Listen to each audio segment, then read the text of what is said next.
রাসূল করিম সাল্লাল্লাহু আলাইহি ওয়াসাল্লাম আখিরি শাবানে খুতবা পেশ করেছিলেন এবং সেই খুতবায় তিনি বলেছিলেন, হে উপস্থিত জনগণ, হে মানব মণ্ডলী, আল্লাহ পাক আমাদের জন্য একটি পবিত্র মাস আমাদেরকে দান করেছেন, যে মাসটির নাম হচ্ছে রমাদান।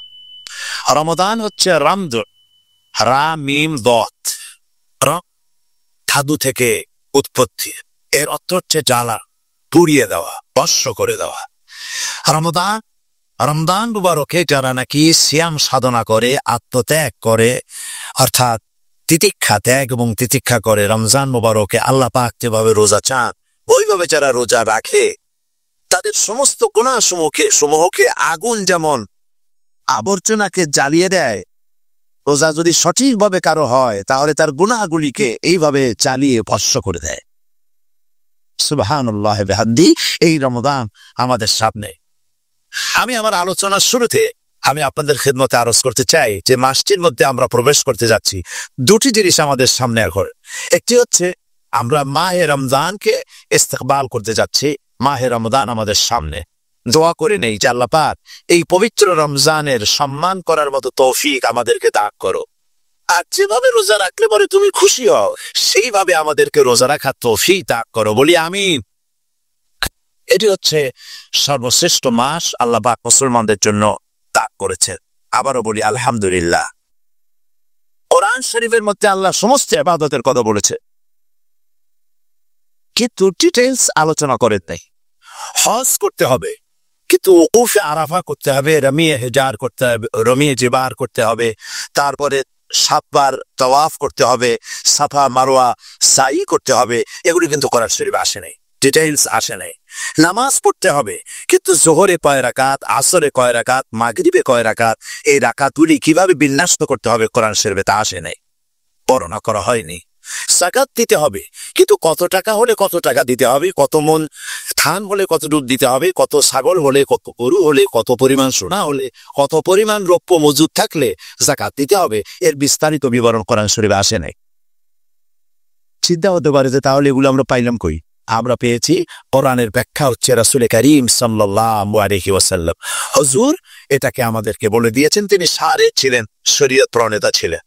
তো সমস্ত ইবাদতকে আল্লাহ পাক সংক্ষেপে তিনি আউটলাইন অথবা গাইডলাইন তিনি দিয়েছেন আল্লাহ পাক। রমজান মুবারক হচ্ছে একমাত্র ইবাদত যে রমজান সম্পর্কে আল্লাহ পাক ডিটেইলস পূর্ণ একটি রুকু আল্লাহ পাক আলোচনা করেছে। সুবহানাল্লাহ। রোজা শুরু করবেন কোনখান থেকে, শেষ করবেন কোথায় গিয়ে, সফরে প্লেনে যখন চলবে তখন আপনার রোজার অবস্থা কি হবে, যদি দেশে যান তখন কি হবে, অসুস্থ হলে কি হবে, কিভাবে রোজা রাখবেন, কিভাবে রোজা ভাঙবেন, তারপরে কখন শুরু হবে, কখন কি হবে ইত্যাদি বিস্তারিত বিবরণ। রোজার মতো করে এত অন্য কোন ইবাদতের ব্যাপারে আল্লাহ এতটা বলেন নাই যতটা বলেছেন রোজার ব্যাপারে। তাহলে নিশ্চয়ই বুঝতে পারছেন রোজাটা অত্যন্ত গুরুত্বপূর্ণ ইবাদত। সবটাই গুরুত্বপূর্ণ, কিন্তু রোজাটা আল্লাহর কাছে বেশি গুরুত্বপূর্ণ। সুবহানাল্লাহ। আচ্ছা, বেশি গুরুত্বপূর্ণ কেন সে কথা কি বলবো? অবশ্যই বলবো। বেশি গুরুত্ব এই কারণে, আল্লাহ পাক বলেছেন, এটা হচ্ছে হাদিসে কুদসি। আল্লাহ পাক বলেছেন, আস-সাওমু লি ওয়া আনা আজজি বিহি। অন্য রিওয়ায়াতে এসেছে ওয়া আনা উজজা বিহি। আস-সাওমু লি, রোজা হলো আমার জন্য। কে বলতেছেন বলুন তো? আল্লাহ পাক বলছেন রোজা হচ্ছে আমার জন্য, রোজার পুরস্কার আমি দেব। অন্য বর্ণনায় এসেছে রোজা আমার জন্য আর রোজাদারের পুরস্কার আমি আল্লাহ নিজেই পুরস্কার। তাহলে প্রশ্ন আসে, আল্লাহ পাক বলছেন রোজা আমার জন্য, আস-সাওমু লি। আল্লাহ তো এই কথা কোথাও বলেছে আস-যাকাতু লি, আস-সালাতু লি, আল-হাজ্জু লি। রোজা আমার কি বলে, যাকাত আমার জন্য, হজ আমার জন্য, নামাজ আমার জন্য, এই কথা কিন্তু আল্লাহ বলেন নাই। অবশ্যই আমরা যাকাত হোক, নামাজ হোক, হজ হোক কার জন্য করি? আল্লাহর জন্য করি। রমজানের ব্যাপারে আল্লাহ খাস করেছে যে আস-সাওমু লি, রোজা আমার জন্য। এই কথাটার অর্থ কি, তাৎপর্য কি, ব্যাখ্যা কি, সিগনিফিকেন্স কি? এর সিগনিফিকেন্স হচ্ছে এই যে প্রত্যেকটা ইবাদতের দুটি ধরন আছে। কয়টা ধরন বলুন তো? দুটি ধরন। একটি ধরন হচ্ছে বাহ্যিক আর একটা হচ্ছে আভ্যন্তরিক। প্রত্যেকটা ইবাদতের দুটি দিক আছে, একটা মানুষকে দেখানো আর একটা ভেতরের। যেমন নামাজ, একটি লোক নামাজ পড়ে না, কিন্তু এমন একটা সমাবেশের মধ্যে পড়ে গেছে সবাই নামাজ পড়ে। এখন আমি যদি নামাজ না পড়ি তাহলে লোকে বলবে কি? তখন উজু আছে কি না আছে দাঁড়াই গেল আল্লাহু আকবার। তাহলে দেখা গেল নামাজ আল্লাহর জন্য পড়ে, আবার মানুষের জন্য দেখাবার জন্য করে। যাকাত এটা দেয় মানুষে, তার নিয়তটাকে আল্লাহ পাক ভালো জানেন। কিন্তু কিছু লোক তেমন আছে যাকাতের নামে লুঙ্গি, আমাদের দেশে আছে, এখানে কি করে আমি জানি না, লুঙ্গি শাড়ি কিনে তারপরে বাড়িতে সব জমা করে এরপরে গরিবদের দাওয়াত দেয় এবং সকলকে দেখায় দেখায় এভাবে লুঙ্গি দিল শাড়ি দিল, লোকেরা দেখলো যে যাকাত দিল, খুব যাকাত দিয়েছে। কোরবানির ব্যাপারে এভাবে বিরাট একটা গরু কিনলো, কিনে মানুষকে দেখাইলো। চট্টগ্রামে আছে সবচেয়ে বড় দামের গরু একটা কিনে গরুর গলায় মালা একটা পরাইয়া তারপরে শহর ঘুরায়। এখন অবশ্য এটা কমে গেছে আগের থেকে অনেক। মানুষ দেখুক যে অমুকে এই গরুটা কোরবানি করেছে। এটা কি কোরবানির জন্য হলো না মানুষকে দেখাবার জন্য হলো? হজ, টাকা আছে, লোকেরা বলবো কি যে এত টাকার মালিক তাও হজে যায় না, সুতরাং চাই একটু হজ করে আসি। তাহলে হজ করা গেল, আবার মানুষকে দেখাবার জন্য করলো। দুটি জিনিস আছে। কিন্তু একমাত্র রোজা, একমাত্র রোজা, রোজা যদি কেউ রাখে মানুষকে দেখাবার জন্য সকাল থেকে শুরু করে সন্ধ্যা পর্যন্ত না খাইয়া কোনো পাগলও থাকবে, বলেন আপনারা ঠিক কিনা? সে তো মানুষকে দেখাবার জন্য দাঁত দাঁত পরিষ্কার করে নিল আর দুপুরে ভাত খাই নিল, বউতেও টের পাইল না। পারবে কিনা? পারবে। টয়লেটে গিয়ে খাই নিল ভালো করিয়া, কোন একটা আড়াল জায়গা নিয়ে খেয়ে গেল, বাচ্চাও দেখলো না বউতেও দেখলো না, খেয়ে নিল। তাহলে শুধু রোজা রাখলো না। আল্লাহ পাক বলছেন আসসামুলি, রোজা হচ্ছে আমার জন্য, যে রোজা রাখে আমার জন্যই রাখি, মানুষকে দেখাবার জন্য সারাদিন না খেয়ে থাকার কোনো প্রশ্নই ওঠে না। সুবহানাল্লাহ। সুতরাং রোজা যে রাখলো সে আমার জন্যই রাখলো।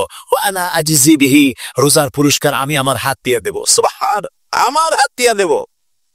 ম্যানেজার যদি বলে এই কাজগুলি করলে পরে বেতন নির্ধারিত বেতন পাবা, আর এইটা যদি করো তাহলে বেতনটা আমি দেবো আমার হাত দিয়া, তাহলে এমপ্লয় যারা তারা বুঝতেই পারবে যে মালিক যখন নিজেই দেবে তাহলে ম্যানেজারের মতো দেবে না, মালিক মালিকের মতোই বড় করে দেবে।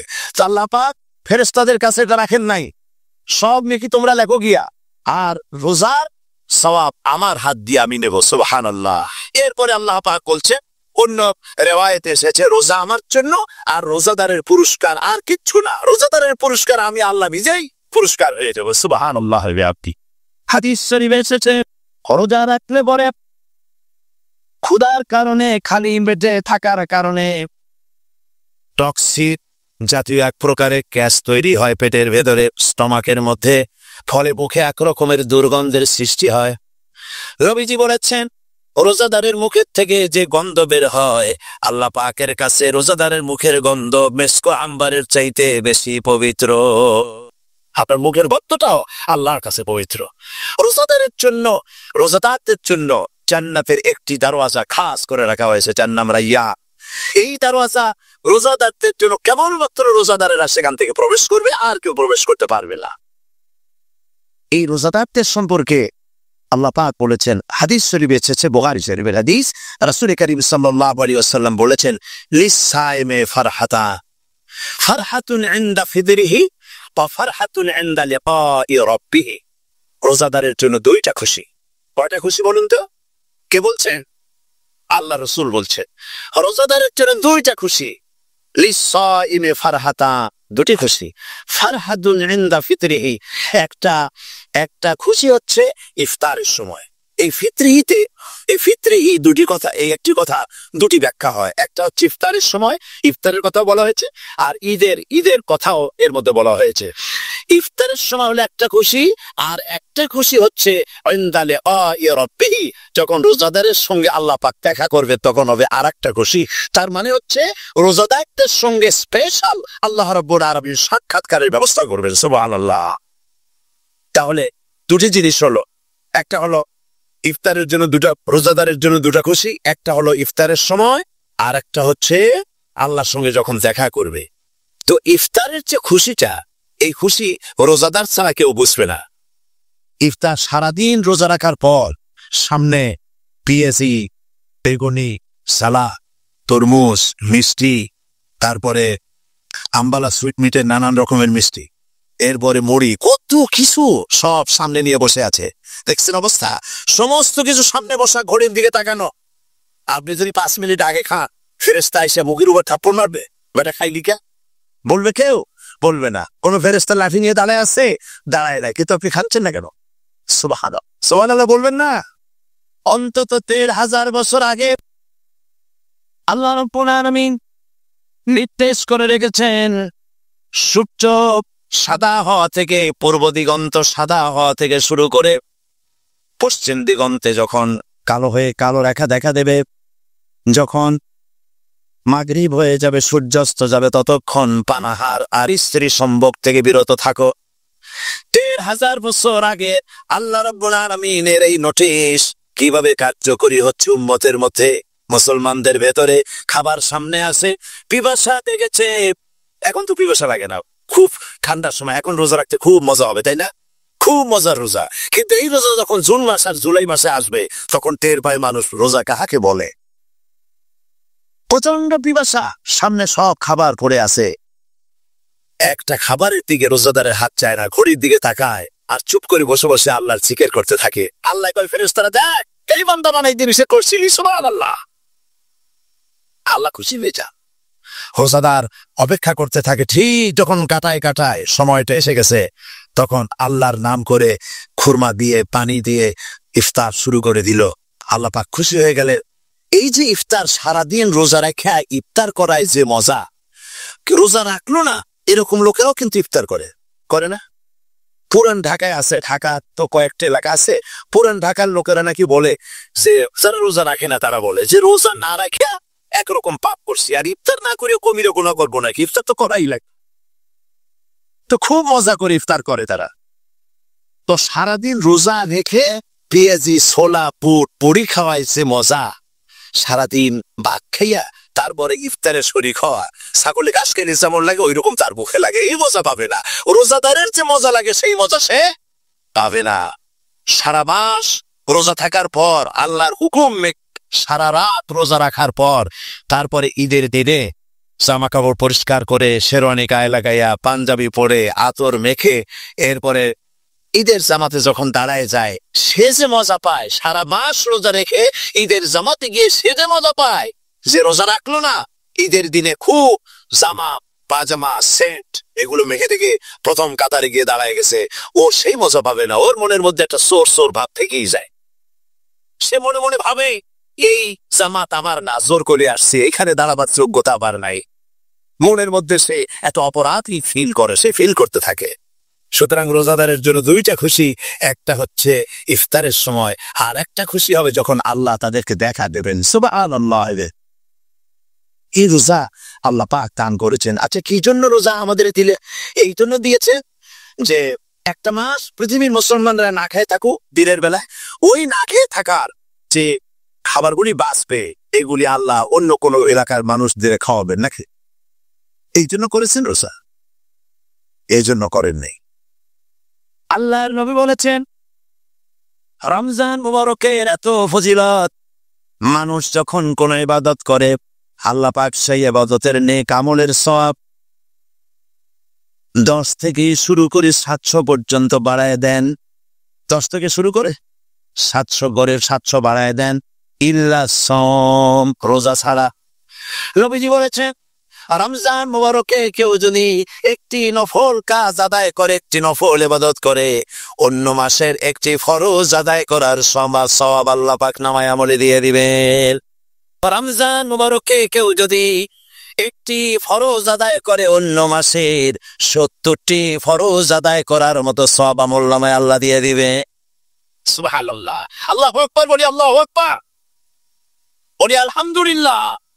এই মাসে এত সব নফল হয় ফরজের মতো, আর ফরজ হয় 70টা ফরজের মতো। এত সব কেন হইল? আমরা না খেয়ে থাকি সেই জন্য নাকি?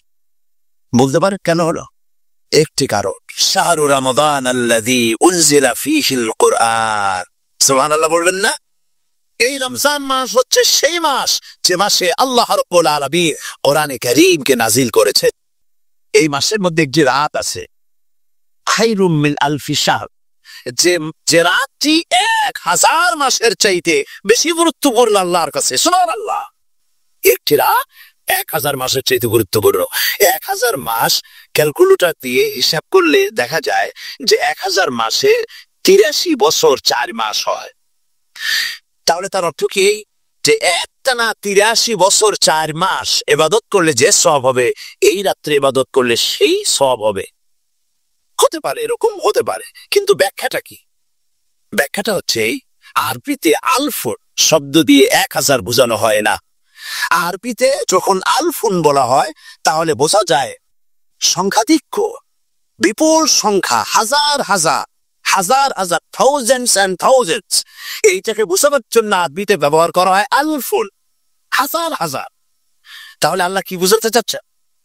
আল্লাহ রাব্বুল আলামিন তিনি আয়াত দ্বারা বুঝাতে চান, এর ব্যাখ্যা হচ্ছে এই পৃথিবীর মানবতার কল্যাণের জন্য, এই পৃথিবীর মানুষের ভালাইয়ের জন্য, মঙ্গলের জন্য হাজার হাজার মাস ধরে এই পৃথিবীর মানুষের যে কল্যাণ হয় নাই, এই রমজান মোবারকে একটা রাত আছে, যেই রাতে আল্লাহ রব্বুল আলামিন মানবতার সেই কল্যাণ করেছে। সেই কল্যাণ কি দিয়ে করেছে? শাহরুর রমাদান আল্লাযী উনজিলা ফীহিল কোরআন, কোরআন নাযিল করে পৃথিবীর মানুষকে সেই কল্যাণ আল্লাহ দিয়েছে। সুবহানাল্লাহ। বন্ধুগণ, কোরআন, কোরআন কি নিয়ামত আমাদের কাছে! সেই নিয়ামতকে আমরা চিনলাম না, আমরা বুঝতে পারলাম না কত বড় নিয়ামত আল্লাহ আমাদের দান করেছে। এই কোরআন যেন আপনি শুনতে পারেন, পড়তে পারেন, বুঝতে পারেন, সেই জন্য আল্লাহ রাব্বুল আলামিন শরিয়াত কি সুন্দর ব্যবস্থা করেছে। কোরআন শোনার জন্য রমজান মুবারকে তারাবিহের নামাজের ব্যবস্থা করা হয়েছে। সুবহানাল্লাহ, সুবহানাল্লাহ।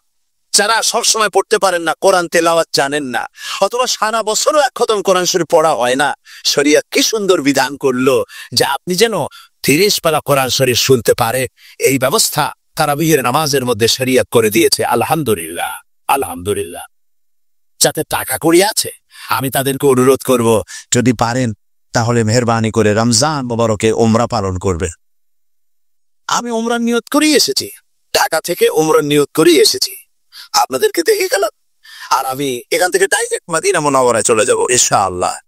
লাইলাতুল কদর পর্যন্ত হারামাইন শরীফাইনে কাটাতে চাই, নিয়ত করেছি। আপনারা দোয়া করুন আল্লাহ যেন কবুল করে।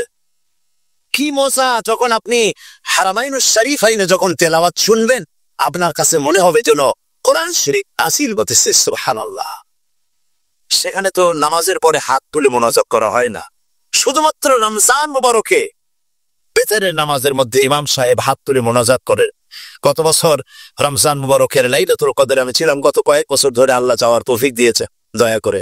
সেখানে লাইলাতুল কদরে পত্রিকাগুলি লিখেছে 30 লাখের উপরে লোক ছিল মক্কা শরীফের, হারাম শরীফে 30 লাখের উপরে। যখন তেলাওয়াত হচ্ছে, মোনাজাত করতেছেন ইমাম সাহেব কাঁদতেছেন, মোনাজাত করতেছেন, কাঁদতেছেন, আর গোটা হারাম জুড়ে কান্না রোল পড়ে গিয়েছে। কিভাবে কাঁদতেছে! সারাদিন মানুষ রোজা রেখে তারপর ইফতার করতে যখন বসে, আমি সেই জান্নাতের কথা কেমনে আপনাদের বুঝাবো? রসগোল্লা কেমন লাগে বক্তৃতা দিয়ে 6 ঘন্টা বক্তৃতা দিয়েও বোঝানো যাবে না। যদি মুখের মধ্যে ঢুকাইতে পারি তাহলে বুঝবেন যে মজাটা কি। এটা তো আমি বুঝাইতে পারবো না কি মজাটা লাগে।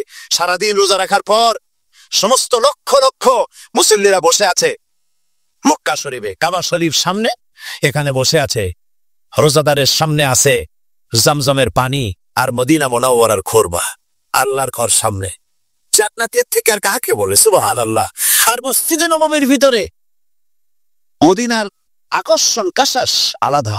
মদিনা শরীফের আপনাকে যদি পাইয়া যায় কোনো মাদেনী, আপনারা ছাড়বি না, আদর করে পাশে বসাবে, তোমারে আমি এই জিনিস খাওয়াবো, এইটা দিয়ে ইফতার করাবো, আমার কাছ থেকে তুমি উঠতেই পারবা না।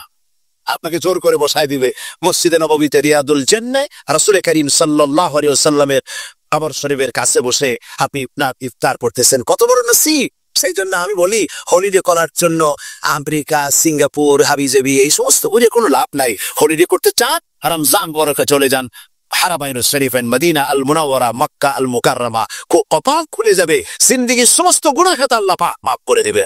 রাসূল করিম সাল্লাল্লাহু আলাইহি ওয়াসাল্লাম বলেছেন, রমজান মুবারকে যে উমরা করলো সে যেন হজ আদায় করলো। সুবহানাল্লাহ। কোন রিওয়ায়াতে এসেছে যে ব্যক্তি রমজান মুবারকে উমরা করলো সে যেন আমার সাথে হজ আদায় করলো। সুবহানাল্লাহ। তো বলতেছি না যে কোরআনে কারীম হচ্ছে একটি বিরাট নিয়ামত, এই নিয়ামত শোনানো হয় রমজান মুবারকে। আমি এবার এসে খুব খুশি হলাম একথা শুনে যে ইস্ট লন্ডন মসজিদ তারা একটা ব্যবস্থা করেছে, সুন্দর একটা রেডিও তারা আবিষ্কার করেছে। না কি করছেন আপনারা? ট্রান্সমিটার তৈরি করেছেন, ওনারা ওখানে রেডিও বিক্রি করে। আপনারা বহুটা খরচ করেছেন, তারা হাজার হাজার পাউন্ড খরচ করে টাওয়ার বানিয়েছেন এবং একটা ফ্রিকোয়েন্সি তারা নিজেরা নিয়েছেন, আর রেডিওগুলি 125 পাউন্ড করে ওনারা দিচ্ছেন খরচ হিসেবে। এটা যারা নিয়ে যায় ঘরের মধ্যে বসে তারাবিহের তেলাওয়াত তারা শুনতে পাবে। মহিলারা অনেক সময় আসতে পারেন না, মহিলারা ঘরে বসে শুনতে পারবে। ওই ইসলামের মসজিদে যত ওয়াজ হবে, তেলাওয়াত হবে, নামাজ হবে, আজান হবে, ওয়াজ হবে, জিকির হবে, সব আপনার ঘরে বসে আপনি শুনতে পারবেন। আল্লাহ রাব্বুল আলামিন এই ইকদামকে, এই পদক্ষেপকে আল্লাহ কবুল করুন, সবাই বলেন আমিন। এবং প্রত্যেকের ঘরে ঘরে এই রেডিও পৌঁছে যাক, আমরা বলি আমিন। আল্লাহ যেন কবুল করেন, আপনি ঘরে বসে মসজিদের সমস্ত প্রোগ্রাম পেতে পারবেন। আর কি সুন্দর সেখানে যিনি তেলাওয়াত করেন, আজান দেন, আলহামদুলিল্লাহ, তার আজান শুনলে পরে তো মনে হয় যে আমি মক্কা শরীফে চলে গেছি, মদিনায় চলে গেছি। আর তেলাওয়াতও কত সুন্দর, আলহামদুলিল্লাহ। আল্লাহ তার প্রতি রহম করুন, আমরা বলি আমিন। সুতরাং বলতেছিলাম যে পবিত্র রমজানুল মুবারক এটি কি জিনিসটা, কি জিনিসটা বুঝাবার জন্য আমি বলি, যেমন এই ঘড়িটা এটা কেনার পর 2-1 বছর পর এটা ফাস্ট হয় অথবা কি হয়, স্লো হয়ে যায়। তখন এটাকে সারার জন্য আমরা হসপিটালে দিই। হসপিটাল মানে লন্ডন হসপিটাল না, ঘড়িরও হসপিটাল আছে। তো ঘড়ির হসপিটালে দিলাম, ওরা এটাকে দেখে শুনে ওয়েলিং করে টরে দিল ঠিক মতো। একবার যদি ঠিক করে দিল, আবার 1-2 বছর চললো, আর কোনো ডিস্টার্ব করবে না, ঠিক কিনা? আপনার গাড়ির ইঞ্জিন যদি কোনো রকমের অসুবিধা করে, তাহলে গাড়ির ইঞ্জিনকে ওভারহোলিং করতে হয়, ইঞ্জিন ডাউন দিতে হয়। একবার যদি ইঞ্জিন ডাউন দিলেন, ওভারহোলিং করলে, তাহলে আপনার এই গাড়ি 5-6 বছরের জন্য আর হাত দিতে হবে না। এই কথাগুলি বুঝতে পারছে কিনা? সারা জীবন, সারা মাস অন্যায় করার পরে, গুনাহ করার পরে মানুষের অন্তঃকরণে কালিমা লেগে যায়। আল্লাহ রাব্বুল আলামিন রমজান মোবারকের একটা ব্যবস্থা করেছে, ইঞ্জিন ওভারহোলিং এর মতো, ইঞ্জিন ডাউন দেওয়ার মতো। আপনার কালকে, আপনার আত্মাকে, আপনার বিবেককে, আমার বিবেককে পরিষ্কার করার জন্য রমজান মাস করে দিয়েছেন। রমজান মোবারকের একটি মাসের কোর্স যদি কমপ্লিট করা যায়, তাকওয়া দিয়া যদি ভরে দেওয়া যায়, তাহলে বাকি 11 মাস আরামসে চলবে, কোনো অসুবিধা হবে না। নবীজি বলেছে, রমজান মোবারকে মাস আসার সঙ্গে সঙ্গে আল্লাহ রাব্বুল আলামিন তিনি জান্নাতের সমস্ত দরজাগুলি খুলে দেয়, আর জাহান্নামের সব দরজাগুলি আল্লাহ রাব্বুল আলামিন বন্ধ করে দেয়। আর শয়তানকে শৃঙ্খল দিয়ে বেঁধে ফেলা হয়, শিকল দিয়ে শয়তানরা বান্ধা হয়ে যায়। এই হাদিসটা যখনই শোনায় বিভিন্ন জায়গায়, লোকেরা বিভিন্ন জায়গায় প্রশ্ন করে, হুজুর কোন তো যে শয়তানরে বাইতে হয়, কিন্তু রমজান মাস শত লোকেরা মদ খায়, মিথ্যা কথা কয়, তাহলে শয়তান বান্ধা থাকবো কেমনে? হাই বলি, দেখেন এরও ব্যাখ্যা আছে। এর ব্যাখ্যা হলো এই, কোন ঘড়ি আছে একবার চাবি দিলে 6 মাস চলে, আর একবার চাবি দিলে 2 বছর চলে, আবার চাবি দিলে লাইট চলে যায়। এরকমের ঘড়িও আছে। কোন মানুষের শয়তানে এমন চাবি দিছে যে চাবিতে 6 মাস চলে, কোনটায় 10 মাস চলে, কোনটায় বছর চলে। রোজার মাস যারা গুনাহ করে, শয়তানে এমন চাবি দিছে যে রোজার মাসও বন্ধ হচ্ছে না। এরা শয়তানের খপ্পরে পড়ে গেছে। আল্লাহ এই চাবি থেকে মুসলমানদেরকে হেফাজত করুন, বলি আমি। সরে বলেন আমি।